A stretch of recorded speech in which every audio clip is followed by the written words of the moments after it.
सम्माननीय प्राचार्य महोदय, उपस्थित सभी शिक्षक और प्यारे विद्यार्थी मित्रों, 26 जनवरी के इस उपलक्ष्य में आज हम यहाँ पर उपस्थित हैं और यहाँ पर मैं अपने प्रस्तुति के लिए उपस्थित हूँ। जैसे कि 26 जनवरी हम हर साल मनाते हैं और 26 जनवरी 1950 को भारतीय संविधान भारत के लिए लागू हुआ था। तो इस संविधान की सबसे पहले भारत में मांग की गई थी 1934 में एम.एन. रॉय द्वारा। एम.एन. रॉय ने भारत के लिए संविधान सभा के गठन की सबसे पहले मांग की थी और 1934 के बाद ब्रिटिशरों ने इसके ऊपर सोचना शुरू किया था। और 26 जनवरी 1950 को ये संविधान क्यों लागू हो गया, इसके पीछे हमें इतिहास में जाना पड़ेगा, क्योंकि बहुत सारे प्रश्नों के उत्तर होते हैं इतिहास में। तो जैसे कि हम जानते हैं द्वितीय विश्व युद्ध में जर्मनी ने इंग्लैंड के ऊपर जब हमला किया तो 1945 में 15 दिन जर्मनी ने लंदन शहर के ऊपर लगातार बमबारी की और इंग्लैंड की अर्थव्यवस्था जो है चरमरा गई थी।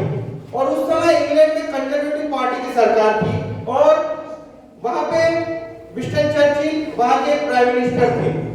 और उसी समय अपोजिशन में पार्टी थी लेबर पार्टी, और लेबर पार्टी के प्राइम मिनिस्टर थे एटली। और एटली ने विरोधी पार्टी में रहते हुए ये घोषणा कर दी कि अगर हमारी सरकार बनती है तो हम भारत को स्वतंत्र कर देंगे।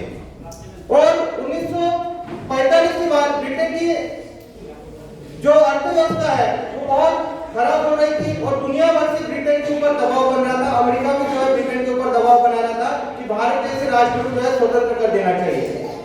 और उसी समय एटली की सरकार ने भारत में कैबिनेट मिशन भेजा और इस कैबिनेट मिशन में 3 लोग थे। एक थे स्टैनफोर्ड क्रिप्स, अलेक्जेंडर और पैट्रिक लॉरेंस। और पैट्रिक लॉरेंस जो थे इस कैबिनेट मिशन के लीडर थे और इन्होंने भारत में 1946 में भारत को डोमिनेट स्टेट का ऐलान किया। और इसके लिए उन्होंने भारत को 5 साल का अंतरिम सरकार बनाने के लिए और संविधान बनाने के लिए मनाया। और पंडित जवाहरलाल नेहरू की अध्यक्षता में 9 दिसंबर 1946 में संविधान सभा का गठन हुआ और 399 मेंबर का एक संविधान सभा बना जो अखंड भारत का संविधान सभा थे। बाद में जब भारत और पाकिस्तान 1947 में इसी मिशन के मार्गदर्शन के अंतर्गत बनाया गया था और इंडियन इंडिपेंडेंस एक्ट के तहत भारत को 15 अगस्त 1947 की स्वतंत्रता दी गई। लेकिन इसका मतलब ये नहीं कि 15 अगस्त 1947 को भारत आजाद हो गया था। भारत तब भी ब्रिटिशरों के अंडर था। भारत में संविधान सभा बनाई गई थी और भारत का शासन कैसे चलेगा इसके लिए वह संविधान सभा कानून बना रही थी। और उस समय भी हमें ब्रिटिशरों के कानून लागू थे और उसमें 1935 का जो गवर्नमेंट ऑफ इंडिया एक्ट था उसके अंदर से 200 आर्टिकल लिए गए थे भारतीय संविधान में। और 1935 का जो गवर्नमेंट ऑफ इंडिया एक्ट था उसके अंतर्गत भारत का शासन चल रहा था। उसमें जब ये संविधान सभा का गठन हुआ 399 मेंबर थे। उसके बाद लियाकत अली भी उसी में जो है मेंबर थे जो वित्त मंत्री थे। लेकिन बाद में जब पाकिस्तान जब अलग राष्ट्र 1947 में बना तो भारतीय जो संविधान सभा के मेंबर्स हैं उनकी संख्या हो गई 299। और जब भारतीय संविधान बनकर तैयार हुआ तो भारतीय संविधान के फाइनल मेंबर थे 284, क्योंकि उसमें से जो बाकी मेंबर थे वो मर गए थे और उसमें 15 महिलाएं थी। फाइनल 1950 में जब संविधान बना तो उसमें 284 मेंबर थे। 284 मेंबर के उसके ऊपर हस्ताक्षर है और 15 महिला सदस्य है। और ओरिजिनल कॉन्स्टिट्यूशन का जो वेट है वो 13 किलो का वेट है। उसमें 13 समितियां बनाई गई थी, टोटल कुल 22 समितियां थी और 22 समितियों ने अलग अलग बातों पे निर्णय लिए और भारत का संविधान बनाया।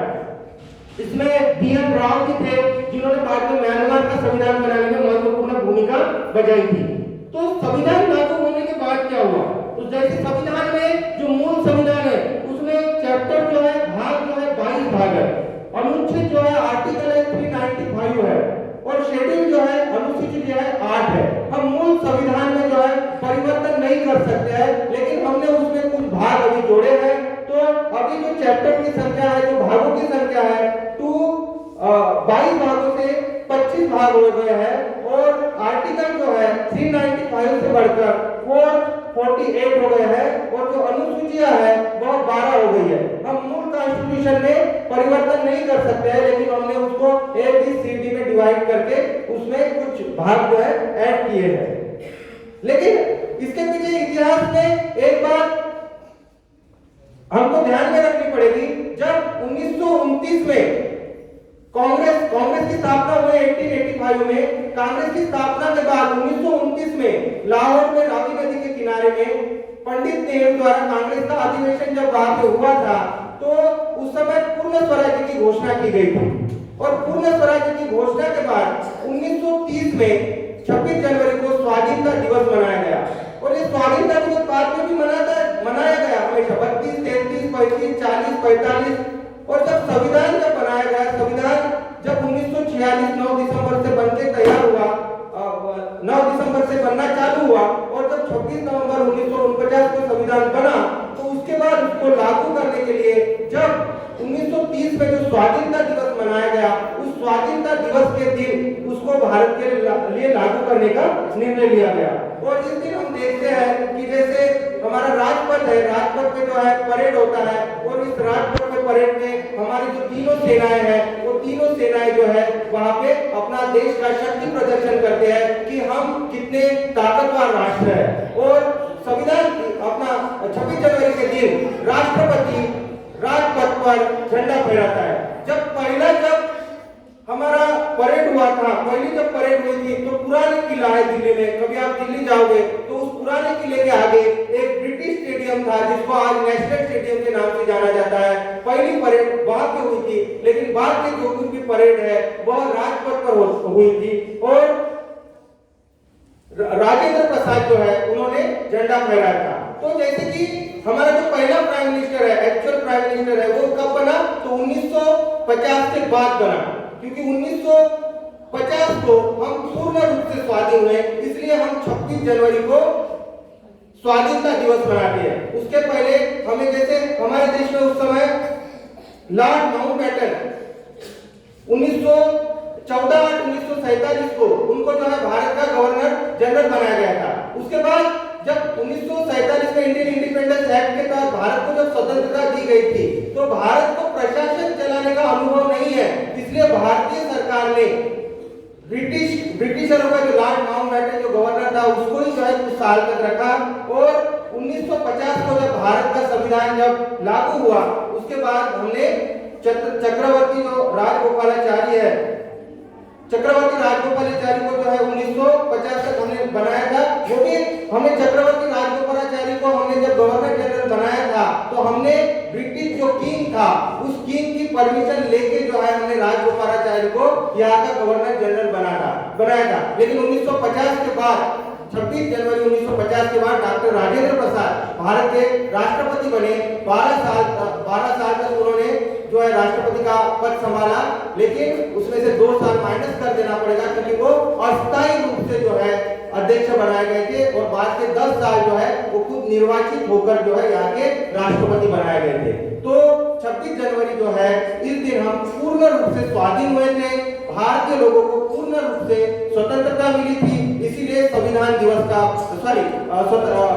गणतंत्र दिवस का बहुत महत्व है और इसको हम देश में हर्ष उल्लास से मनाते हैं। इस दिन के लिए मैं आपको बहुत बहुत शुभकामनाएं देता हूँ और अपनी प्रस्तुति यहाँ रोकता हूँ। जय हिंद, जय भारत।